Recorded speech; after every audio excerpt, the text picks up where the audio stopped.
dekat kasih-Mu Bapa, jiwaku pun tentram. Engkau menerimaku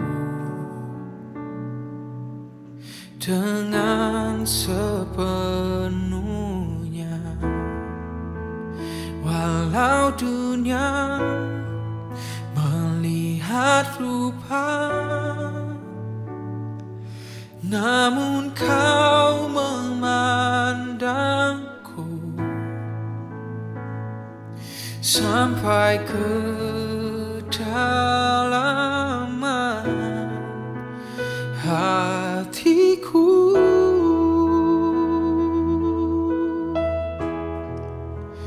Tuhan, inilah yang ku tahu, Kau mengenal hatiku jauh melebihi semua yang terdekat sekalipun. Tuhan, inilah yang ku mau, Kau menjaga hatiku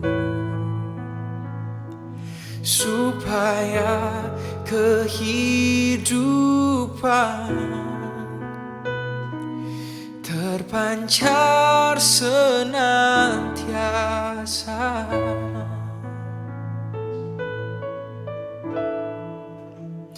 Hanya dekat kasih-Mu Bapa,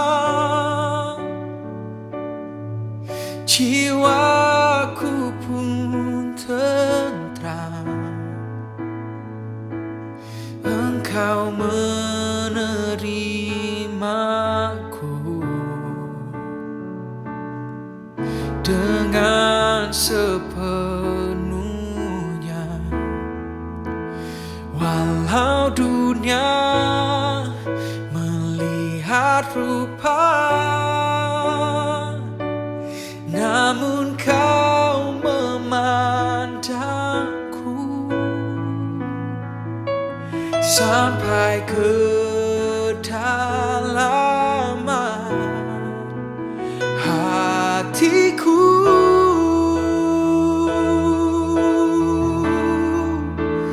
Tuhan, inilah yang ku tahu, Kau mengenal hatiku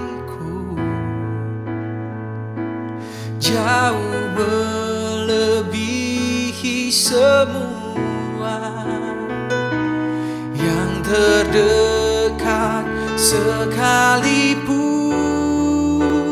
Tuhan, inilah yang ku mau, Kau menjaga hatiku supaya kehidupan memancar senantiasa. Shalom, selamat pagi. Sebelum kita membaca dan merenungkan firman Tuhan, mari kita berdoa. Bapa yang baik, Bapa yang mengasihi kami mengucap syukur untuk pemeliharaan Tuhan. Terima kasih untuk nafas kehidupan yang boleh kami hembuskan dengan cuma-cuma, dan kesempatan hidup yang boleh Tuhan izinkan untuk hari ini. Kami bersyukur pagi hari ini kalau kami boleh merenungkan sabda Tuhan. Bapa, kami berdoa kiranya Engkau memberikan kami roh hikmat, supaya kami boleh memahami firman-Mu dengan bahasa yang mudah kami mengerti, supaya kami boleh mengaplikasikannya dalam kehidupan kami hari lepas hari. Bapa, tolong urapi lidah bibir hamba-Mu, supaya firman-Mu boleh tersampaikan sesuai dengan kebenaran Injil-Mu. Karena sungguh tanpa Engkau Tuhan, hamba tidak mampu. biarlah Roh Kudus-Mu bekerja menjamah setiap kami, menembus ruang dan batas waktu kami. Terima kasih Bapa, di dalam nama Yesus kami berdoa, biar kiranya hanya Kristus yang boleh dipermuliakan dalam hidup kami. Amin. Pada hari ini, saya akan share sedikit tentang firman Tuhan dengan judul Saya di Mata Allah.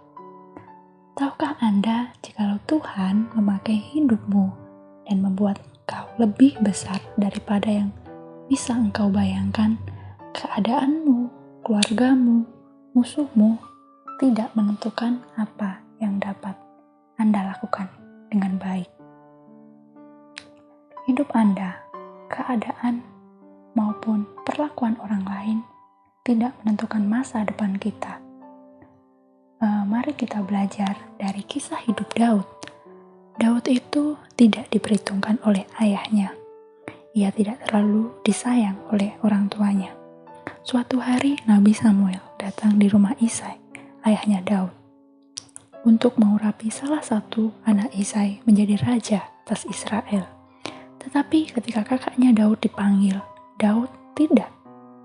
Dalam 1 Samuel pasal 16 ayat yang ke-11. Lalu Samuel berkata kepada Isai, "Inikah anakmu semua?" Jawabnya, "Masih tinggal satu yang bungsu, tetapi sedang mengembalakan kambing domba." Kata Samuel kepada Isai, "Suruhlah memanggil dia, sebab kita tidak akan duduk makan sebelum dia datang kemari." Dari ayat ini, kita belajar bisa melihat betapa Daud tidak diperhitungkan oleh ayahnya. Bahkan Daud mengungkapkan perasaannya dalam Mazmur 27 ayat yang ke-10. Daud merasa diterlantarkan oleh orang tuanya. Dia berkata begini, "Sekalipun ayahku dan ibuku meninggalkan aku, namun Tuhan menyambut aku." Daud merasa orang tuanya meninggalkan dia. Dia tidak disayang. Ya, anak yang paling tidak disayang.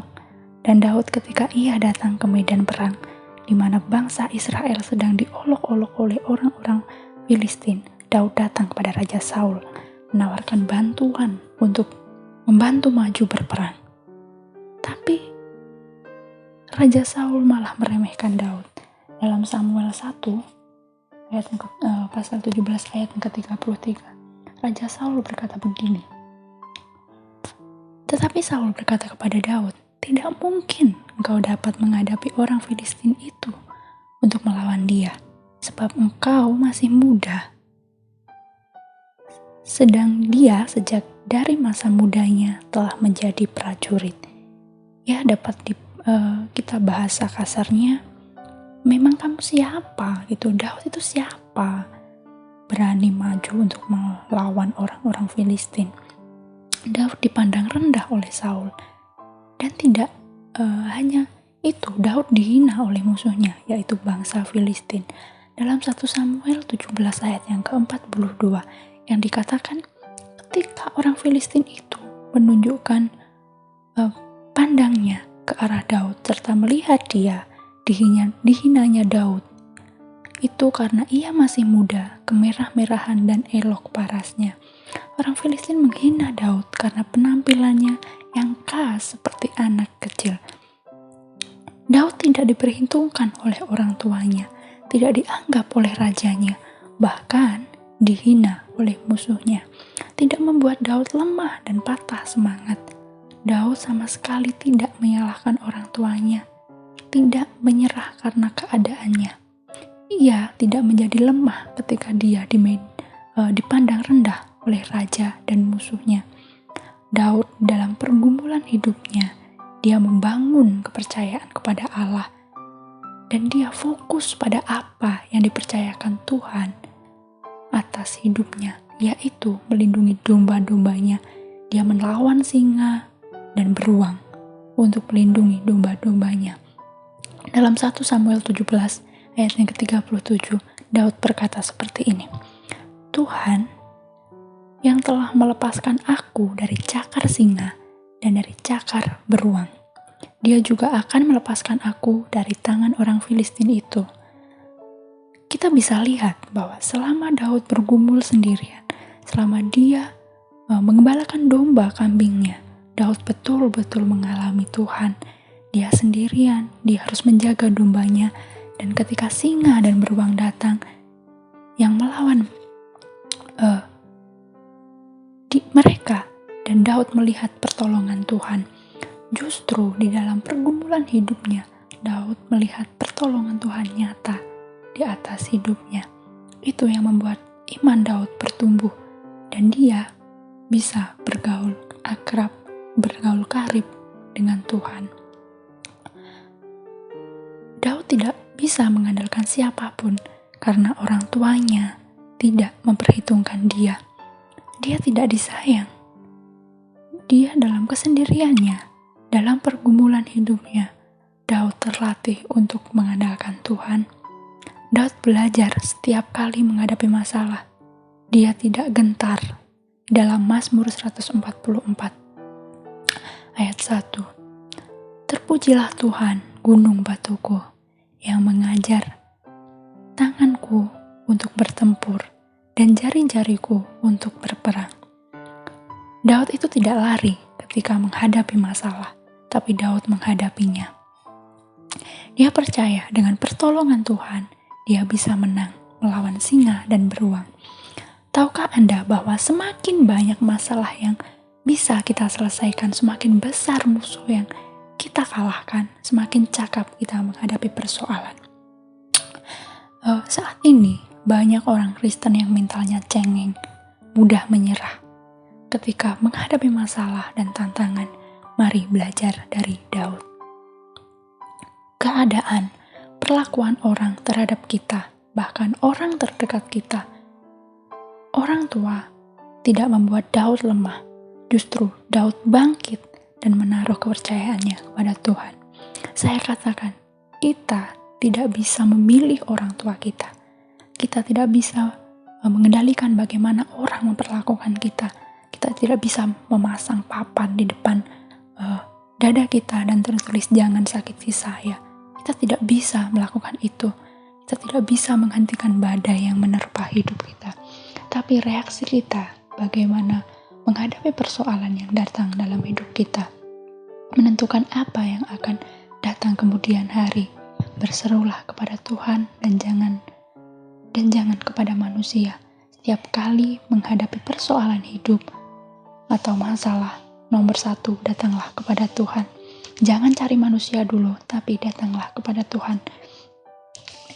Jangan mencari tempat pelarian, curhat, yang belum tentu mengerti dan peduli terhadap hidupmu. Belum tentu mereka dapat dipercaya dan memberikan nasihat yang sesuai dengan kapasitas atau kemampuan hidupmu. Bahkan memberikan nasihat yang terbaik, yang benar-benar terbaik untuk hidupmu. Dalam 1 Korintus 2 ayat yang kelima. Supaya iman kamu jangan bergantung pada hikmat manusia, tetapi pada kekuatan Allah.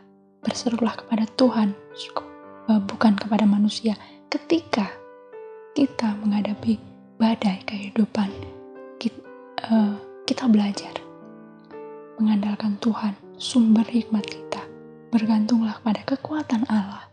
Saya yakin dan percaya hikmat Tuhan diberikan kepada kita ketika kita minta pertolongannya.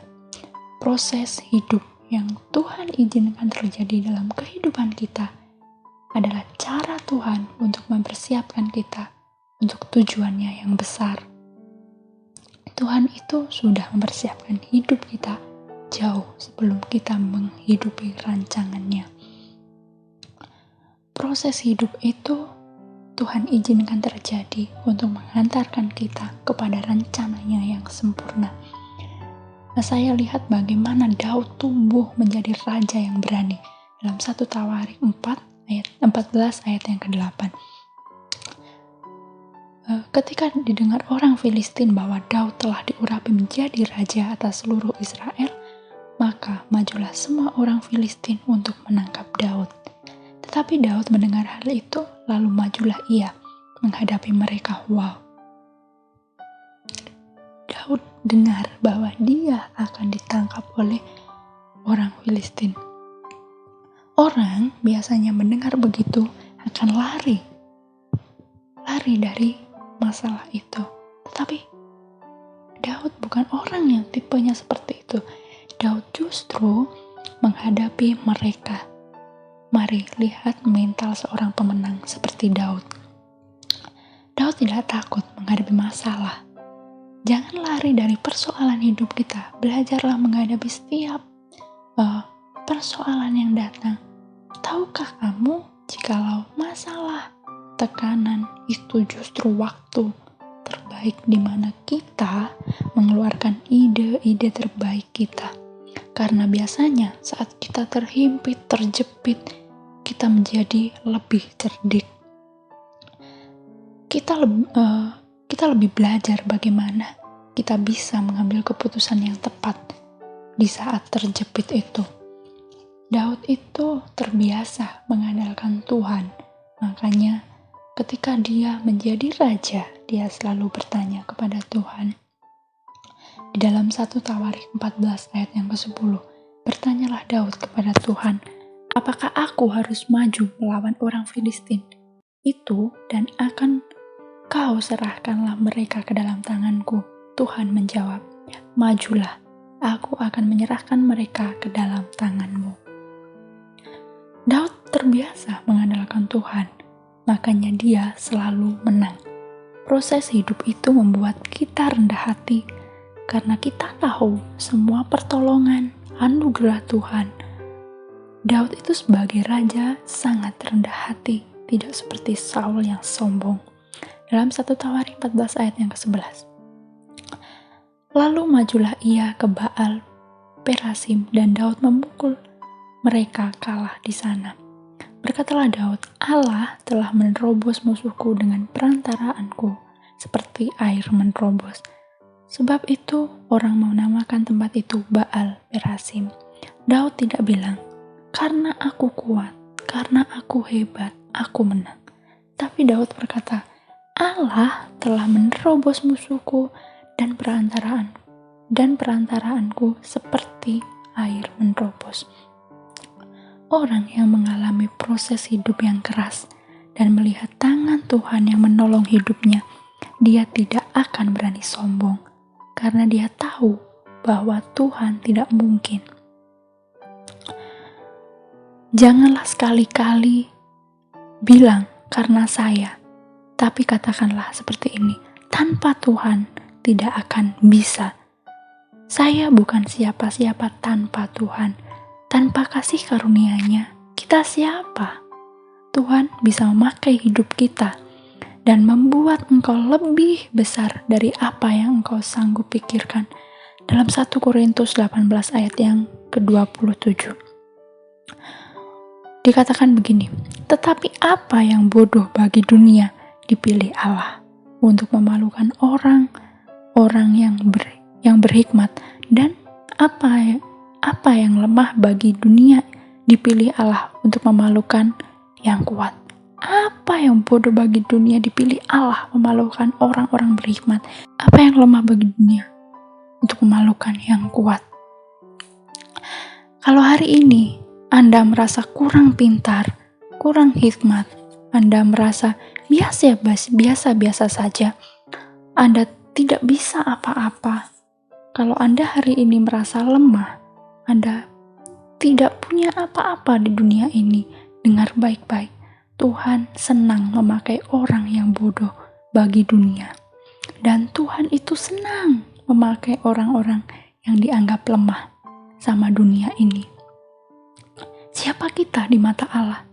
Jauh lebih penting daripada penilaian orang terhadap kita. Kita bukan siapa-siapa, tapi kalau kita percaya bahwa Tuhan mengasihi kita dan Dia punya rencana yang luar biasa buat hidup kita, Tuhan sanggup memakai kita jauh lebih besar dari apa yang kita sanggup pikirkan maupun doakan. Bersama Tuhan, kita bisa. Jangan pernah menyalahkan orang lain untuk keadaanmu hari ini. Jangan punya victim mentality. Daud tidak menyalahkan orang tuanya yang melantarkan dia. Daud fokus kepada apa yang dikerjakan untuk melindungi domba-dombanya. dia mau melakukan yang terbaik, yang dia bisa lakukan. Dan lihat dari Daud, justru mengalami Tuhan karena kesendiriannya. Bersyukur untuk apa yang terjadi kepada hidup kita. Gak ada yang kebetulan, Tuhan izinkan terjadi supaya kita sendirian dengan Tuhan. Iman kita bertumbuh karena kita mengalami Tuhan. Jangan pernah menyerah sama keadaan. Meskipun keadaan sulit, tetaplah belajar bertanggung jawab atas hidupmu sendiri. Jangan salahkan orang lain, jangan salahkan keadaan, jangan menyerah. Life is not easy. Bangkit dan berjuang. Mari setiap anak-anak Tuhan, jangan menyerah dengan keadaan. Datang sama Tuhan, minta hikmat. Kiranya Tuhan dan apa yang harus engkau lakukan di masa-masa ini, harusnya keadaan terjepit ini membuat kita jadi lebih dekat dengan Tuhan, mengandalkan Tuhan, dan kita menjadi lebih kreatif untuk mengerjakan hal-hal yang sebelumnya belum pernah kita lakukan, dan bagaimana kita mengantisipasi keadaan ini yang mungkin bisa terjadi lagi suatu hari nanti.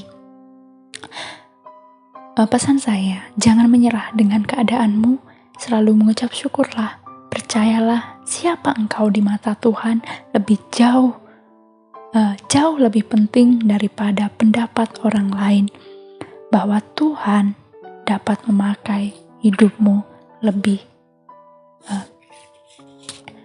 jauh lebih hebat, jauh lebih besar dari apa yang engkau bayangkan dan apa yang engkau doakan.